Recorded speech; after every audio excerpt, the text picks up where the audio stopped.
তাপস মেশমশাই,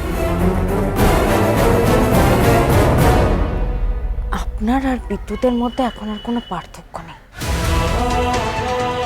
কিন্তু আমি কিছুতেই আরেকটা বাণী সৃষ্টি হতে দেব না। নিজের জন্য আমি প্রতিবাদ করতে পারি, পড়ে পড়ে অনেক মার খেয়েছি, কিন্তু আপনাকে আমি এই অবস্থায় কিছুতেই পড়তে দেব না সাথী মাসিমণি।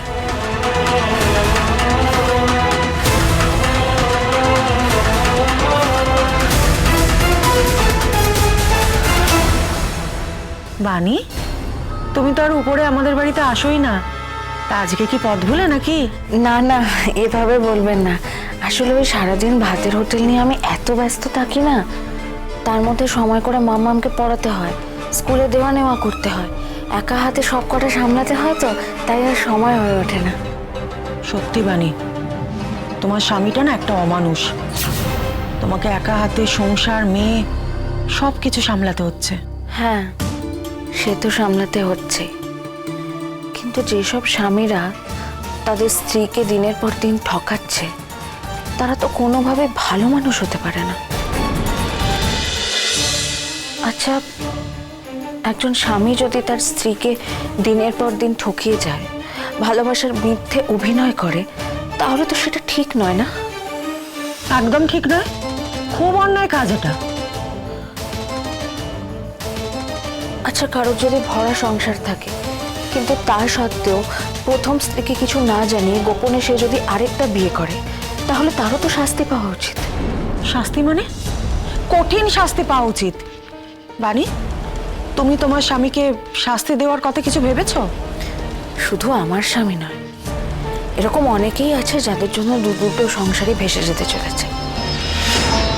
জানাজানি হবার পর তাদের দুজন স্ত্রী আর ছেলে মেয়েদের মনের অবস্থা কি হবে, সেটা একবার ভেবে দেখুন। আমি বুঝতে পারি না, জানো, একজন লোকের দুটো সংসার, অথচ তার স্ত্রী কিছুই জানতে পারছে না। এটা এটা কি করে হয়? হয়তো এই ধরুন, যদি আপনার জীবনে এরকম হয়।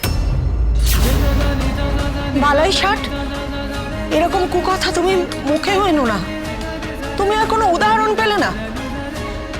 আমার জীবন তো এমনিতেই কাটে এই হুইল চেয়ারে, তার উপর যদি আমি এরকম মানসিক যন্ত্রণা পাই, আমি তো বাঁচবো না। আমি হলে তো সুইসাইড করে ফেলবো। কি বলছেন কি মাসিমণি? যারা আত্মহত্যা করে তারা দুর্বল মনের মানুষ, যারা হেরে যায় তারাই এসব করে। বরং সেই সময় পাল্টা রুখে দাঁড়ানোটা উচিত। এত বড় বিশ্বাসঘাতকতা কেউ করলে তাকে শাস্তি দেবেন না? আমি এসব কথা ভাবতে চাই না বানি। আমি তোমার মতন এত লড়াকু, এত শক্ত মনের মেয়ে নই। ওসব লড়াই টড়াই আমার দ্বারা কিচ্ছু হবে না। তাছাড়া আমি বুঝতে পারছি না এখানে আমার কথা উঠছে কেন। আমার স্বামী দেবতার মতন, বুঝতে পারলে?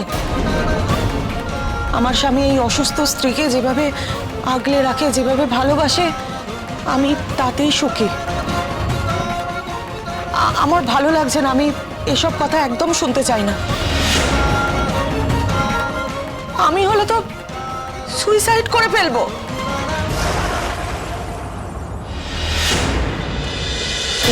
দরদিয়া মহা সোমবার 8ই ডিসেম্বর সন্ধে 7টায় স্টার জলসায় ও জিও হটস্টারে।